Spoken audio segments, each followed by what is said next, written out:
Welcome to the Medical Materials Research Institute. Here we build up the ground truth for the sub-project at ZDMP.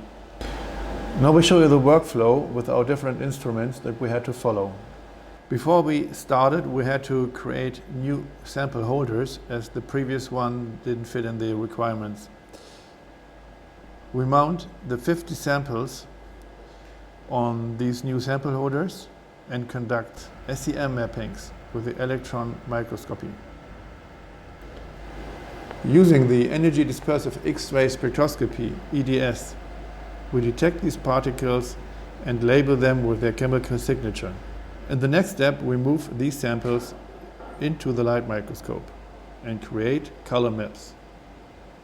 To get the UV fluorescence signal of our contaminants, we had to build a new UV excitation module.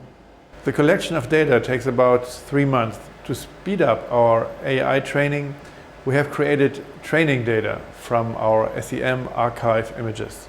In this task, we analyzed and labeled 300 implant samples. The result is a data collection that contains about 2,000 images of different contaminants. We have SEM images of about 2,000 particles, and they look like this. Now we use a third-party software to label the specific contaminated areas and separate particles from the background. So welcome to ProMetronics in Berlin. Our part is the software development and the integration of the ZDMP components. And our solution will handle the data of the MMRI, and we will provide AI analysis. The first step is a calculation of descriptive parameters for each image and for each segmented area with Python. We store each image area with the corresponding material labels.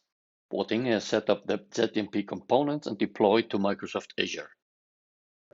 So there's many files, and we combine the all CSV into one. When we trigger ETL pipeline, the ETL pipeline will merge all CSV in rows. We have a microservice for this moment, it's quite fast, so it's already done, and we'll get the document ID. Go to stage. As you can see, the merge all CSV file into one single CSV. And in the meantime, it also transferred to AI Designer already. We also migrate the AI Designer to the cloud. So this is our service. I log in with my account. So you can see here is one CSV we just transferred from our data lake to AI Designer. It automatically here.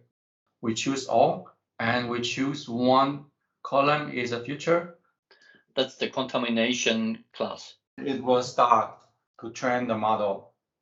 This is our module, and we can see the KPI metrics.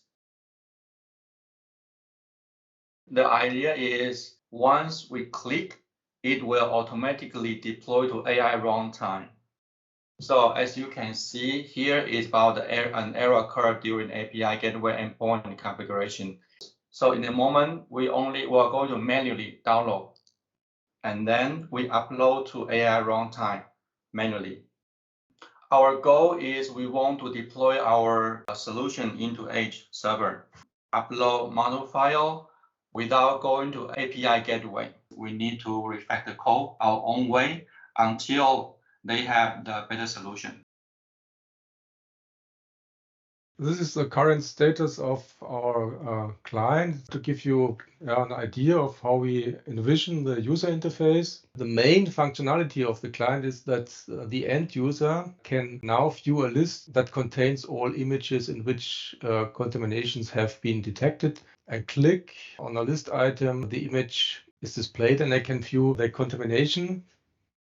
The menu above shows additional functionality, which includes other features not implemented yet. User management, instruments, manage samples, experiments, analysis, quality reports, authenticate when starting the client.